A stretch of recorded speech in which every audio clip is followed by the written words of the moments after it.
Wow, তাণ্ডব cinema দিয়ে এবার ইতিহাসের পাতায় নাম লেখালেন শাকিব খান। সম্প্রতি আজ সারা দেশে একযোগে মুক্তি পেল বহু প্রতীক্ষিত সিনেমা তাণ্ডব। আর এই মুক্তির সাথে সাথেই যেন শুরু হয়ে গেছে শাকিবের রাজত্ব।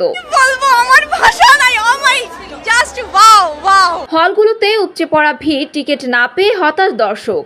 চারপাশেই শুধু তাণ্ডব নিয়েই মেতে আছে দর্শক। কিন্তু আসল চমকটা শুরু হয় পর্দা উঠতেই। প্রথম দৃশ্যেই শাকিব খানের লুক, তার আগ্রাসী চোখের চাহনি আর মার্কাটারি অ্যাটিটিউড, পুরো হল যেন স্তব্ধ। এই শাকিব খানকে দর্শক এর আগে কখনো দেখেনি। দর্শক বলছেন এটাই বাংলা ইতিহাসের সেরা সিনেমা। আর ইতিহাসের সেরা সিনেমা এটা কি দেখলাম ভাই, পুরো মাথা নষ্ট করা। মানে ভাইলেন্স যদি বলেন, বাংলাদেশের সেরা ভাইলেন্স হয়েছে এই মুভিতে। শুধু অ্যাকশন না, শাকিবের শরীরী ভাষা, ডায়লগ থ্রো আর স্ক্রিন প্রেজেন্ট সবকিছুই ছিল একেবারে লিজেন্ডারি। সিনেমা ছিল আরও বড় চমক, ক্যামিওতে আফরান নিশো আর সিয়াম আহমেদ। তারা যতক্ষণ ছিলেন পর্দা কাঁপিয়েছেন।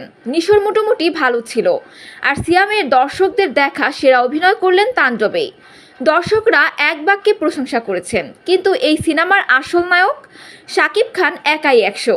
এক একটা অ্যাকশন সিনে তার গর্জন, চোখের আগুন আর ধ্বংসাত্মক স্টাইল, পর্দার ওপাশ থেকে যেন আগুন ছুড়ে যাচ্ছে দর্শকদের।